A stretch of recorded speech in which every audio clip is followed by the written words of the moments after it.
hanya karena menebul Pak di Jatiluhur.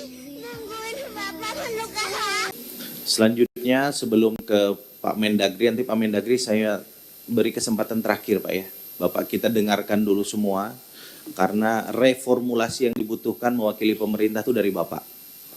Nah, agar masukan terkait dengan bagaimana reformulasi soal renumerasi kepala daerah, wakil kepala daerah yang sekarang tercantum di dalam PP nomor 69 tahun 2010 itu kira-kira sesuai dengan kebutuhan dan keadaan zaman seperti apa formula terbaik. Soal DBH dengan berbagai sektor yang tadi sudah disampaikan, saya kira perlu juga kita berikan formulasinya. Kendati memang rapat hari ini tentu bukan rapat yang akan mengambil keputusan final. PP misalnya, itu kan tentu harus ditindaklanjuti pada level eksekutif. Dan seterusnya dan seterusnya. Karena itu saya beri kesempatan kepada rekan-rekan anggota Komisi 2 DPR RI untuk memberikan pendalaman. Saya persilahkan melalui per fraksi. Yang pertama fraksi PDI Perjuangan. Silakan.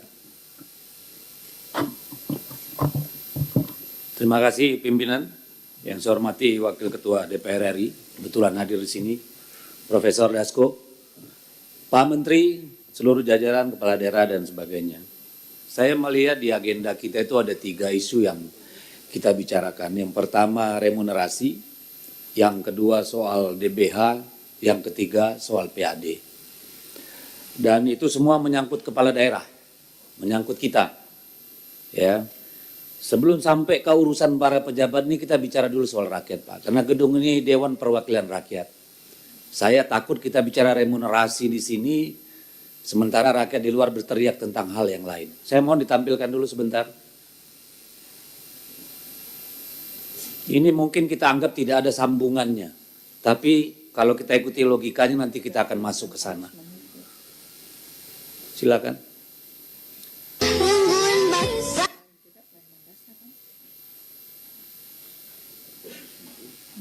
Ini mumpung ada Pak Dasko nih.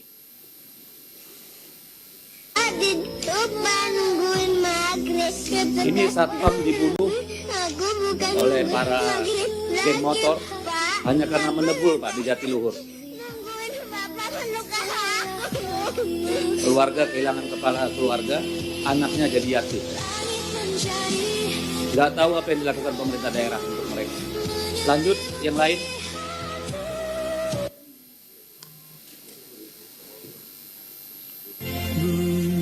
Ini Bapak sehat di sini, setengah jam kemudian mati digebukin massa, Pak. Mati konyol. Anaknya berkebutuhan khusus, keluarga miskin, sehat walafiat, tak lama kemudian jadi mayat, Pak.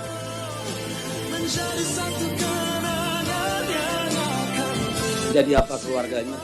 Gak tahu saya. Lanjut, video yang lain. Ini di Tabanan. Kabarnya bapaknya sudah 3 hari nggak pulang. Cari uang, beli beras, dan bayar uang sekolah anaknya. Mati konyol.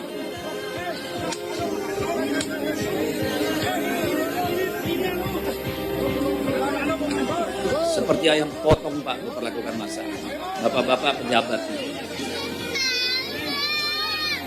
Bayangkan kalau anak bapak gitu. Lanjut.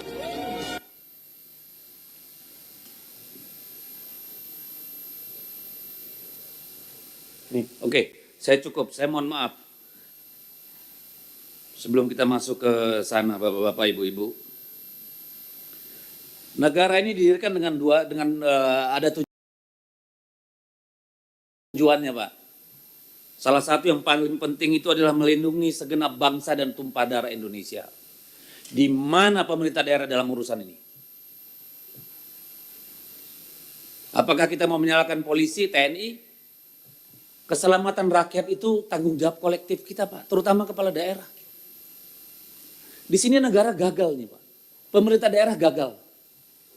Berjam-jam penganiayaan itu sampai mati. Tidak ada unsur pemerintah yang hadir di sana. Di 3 kejadian itu. Dan bukan hanya itu. Kalau bapak-bapak buka medsos, Pak. Negara hilang di dalam urusan ini, Pak. Sekarang pertanyaan saya, Pak. Katanya keselamatan rakyat adalah hukum tertinggi. Kenapa bisa terjadi seperti ini? Gak ada yang hadir. Saya bersyukur di Tabanan itu langsung diurus santunan dan biaya pendidikan anak-anaknya, Pak. Daerah lain gimana, Pak? Kita punya Siskamling, kita punya Satpol PP, RT, RW. Apa kita nggak bisa bikin standar? Dalam 5 menit, 10 menit, polisi ada di tempat. Kodim ada di tempat. Saya nggak peduli itu urusannya kriminal atau apa, itu nyawa orang. Lebih lanjut lagi, keluarganya hancur, Pak. Walaupun dia maling, Pak. Maling ayam digebukin sampai mati. Maling triliunan, ratusan miliar enak-enak. Gimana kita di Republik ini? Dan sekarang kita mau bicara remunerasi. Pak Menteri, saya minta tolong Pak Menteri. Kita buat SOP, Pak. Bagaimana menghindarkan kejadian seperti ini. Kepala daerah itu harus menjadi simpul, Pak. Bukan polisi saja. Kita punya kodim teritorial. Punya Polres, Polsek, Babinsa, Babim Kantipmas. Di mana mereka? Satpol PP-nya di mana? Kalau gusur rakyat ratusan datang gusur satu rumah doang. Gimana kita? Saya mohon Pak Menteri duduk khusus Pak dengan kepala daerah nyusun ini Pak. Dengan Polri, dengan TNI Pak. Cukup Pak. Dalam seminggu ini 4 kejadian Pak. Mati konyol. Ini negara hukum kita. Bayangkan Pak kalau salah satu dari kita tiba-tiba diteriakin copet Pak. Lagi ngisi bensin, mati konyol kita nggak ada yang nolong Pak.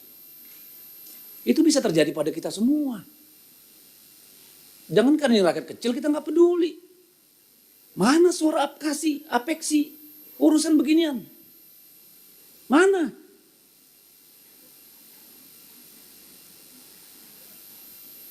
Malu kita pakai rencana Pak.